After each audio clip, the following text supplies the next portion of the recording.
Hey, Nation, Harry here in Crested Butte, Colorado. I try to get up here a couple times a year. I'm at the Dispensary Back Country Cannabis with the owner, Parker McCloud. Parker, how you doing?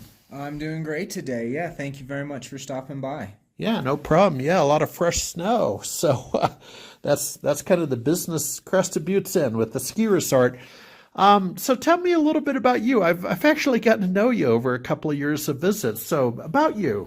Yeah, I'm the new owner here at Back Country Cannabis. My wife and I have just recently purchased the dispensary. I have been the general manager, run the store almost completely since 2012. We were a medicinal dispensary back then. In 2014, we did Yep. transfer into a recreational dispensary and relinquish that medical license back to the state. Went through a whole bunch of ownership changes through the years. I've actually ran the store for four different owners, and I'm now the fifth owner. So I'm very, very happy to say that. Yeah, no kidding. So we'll play State of the Nation here. What let's talk about sort of the local market. I'm suspecting, I don't want to put you on the spot. You probably never met a Texan you didn't like. I love Texans. I was actually born in Texas, so yeah, I love them. Bring them on up here. I wish more could come to Crested Butte. It's a beautiful thing. Yeah, because the other day when I stopped by to visit you initially, the couple that was here at the same time, Texarkana. So they were from sort of the northeast part of the state. So that, Exactly, right on the border between Arkansas and Texas. yeah, that's pretty cool. How were things? I mean, you're a resort town at the end of the day. You're probably not doing much mining anymore. How's that look? I mean, are you getting good flow in the summer and winter of tourists? We are. Winters have become a little bit more difficult than they used to be, but in that same respect, summers have completely exploded. We definitely have the ebbs and flows here. Being a resort town, April and May is what we call Yeah, mud season. yeah. There's nobody here. Even if you live here full time, you usually take that time to go to Moab, go on your adventures. So even long time full year locals aren't even here. So for me, when they're not here and they're not purchasing cannabis, that's noticeable. And on top of that, when all of the restaurants and the resort and any job that might generate some sort of income for these locals, that's gone away. So there's a Yeah. lot of saving, a lot of cutting out unneeded expenses, which unfortunately sometimes can mean cannabis. Yeah.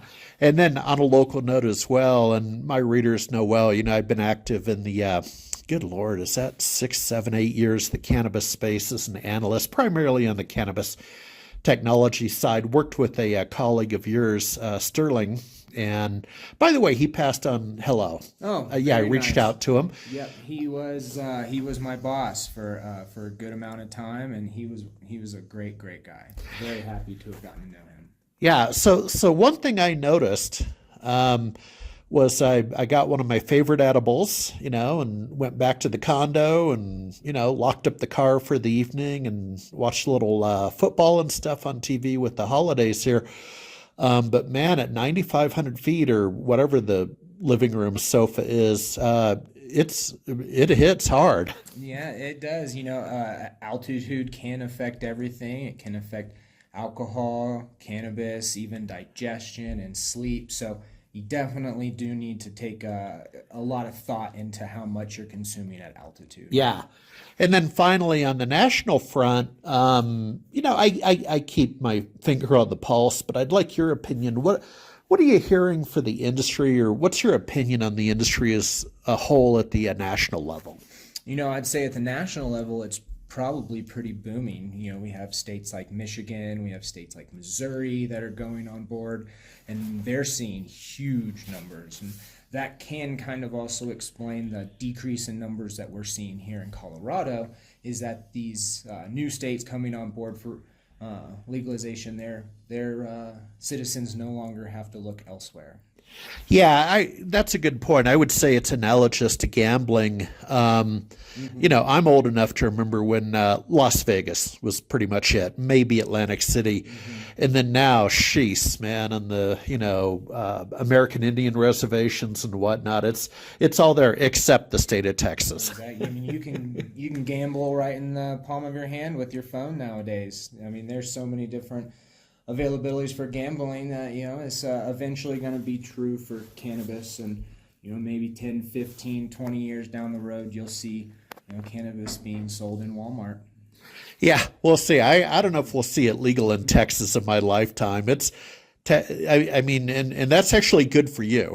Yeah, and in that respect, I grew up in Arkansas, and I would say I would have never thought that would ever happen, but they do have a medicinal program that seems to be thriving down there, and they're taking things responsible for not only the patients, but also the state's economy. All right, so I'll finally end on this. I mean, thank you for your time. Hey, promise me when I come back in the summer, and I kind of agree. I kind of like the summer. I like the flowers and the leaves of the fall. It's a nice time to visit. But why don't we do a little skit? The old popular TV show Cheers, and when Norm walked into the bar in Boston, everybody go, Norm. So I love Cheers. Yeah. I've watched the entire series from start to finish multiple times. Yeah, so maybe you can give me a Harry next time. How about that? I will. Harry! Yeah. All right. Thanks for your time, and away we go.